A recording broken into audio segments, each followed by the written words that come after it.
I want to take this opportunity to say a few words about the doctrine of discovery, because even though it affects every single one of us here, not all of us understand it, because they're big words. We think of doctrine as something that you believe about God, that's something that the church teaches, but this is a little bit different. Paul, when he was writing in 2 Corinthians, talked about how we aren't at war, he said, with human and physical things. He says, we do not wage war according to human standards, he said, for the weapons of our warfare are not merely human, but they have divine power to destroy strongholds, he says. We destroy arguments and every proud obstacle raised up against the knowledge of God, and we take every thought captive to obey Christ. What he's describing as strongholds are ways of thinking, patterns of thinking, habits of thinking that hurt people, that create division between people. And the doctrine of discovery is one of those strongholds.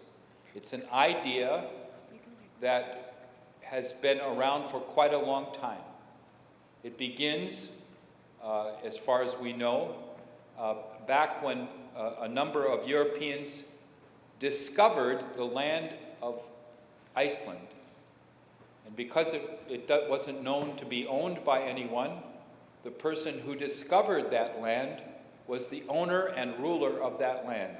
If you discover the land, it becomes yours. You can do with it whatever you want. It's all yours. You are the grand poobah, the king, the queen, and everything else of this land when you discover it. When they moved to Turtle Island,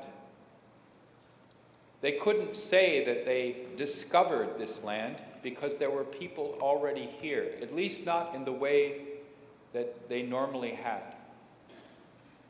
What they did, however, is that over time they said that this land was terra nullius, meaning it was not inhabited. Well, you would say, our relatives, our ancestors, our elders were here. How could you say that it's not inhabited?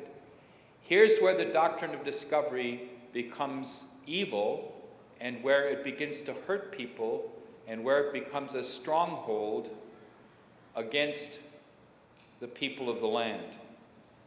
They say that the people of the land are so primitive, are so savage, they actually say, and some of the early documents say, they are like the beasts of the field or the forest. And so you can discover these people because they are so primitive, so savage, that they are better off. They are better off living in your civilized way. So you have the right to take their land, to take over whatever they're doing, and to basically take control. So you can discover the people, and lots of time people will think that repudiating the doctrine of discovery or putting down the doctrine of discovery is making people feel bad for using the word discover. But what we're really talking about is this stronghold of ideas, of hatred, of prejudice, of bad feelings that have been put upon the people of the land here in Turtle Island for a number of centuries. So even though it isn't used in courts so much anymore, it has still been referred to as recently as the last court case in BC. It was used in the 1990s. It was referred to.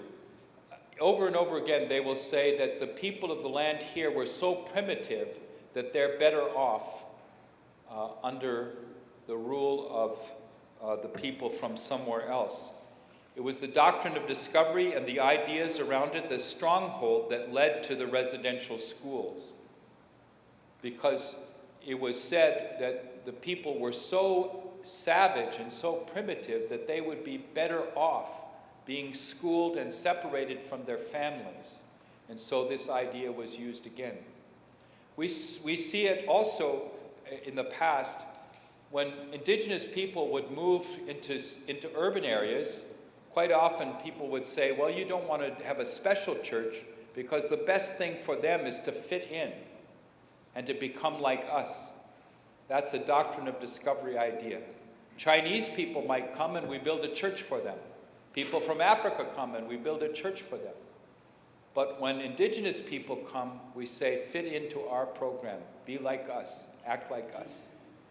And so the doctrine of discovery is an idea that can influence and can impact and control people's lives quite a bit, and has done quite a bit. It's still in people's minds today. And we never know when we're speaking to somebody if they're thinking that way or not, because it isn't something, people don't say, well, now I'm thinking in the doctrine of discovery. They don't think in that way.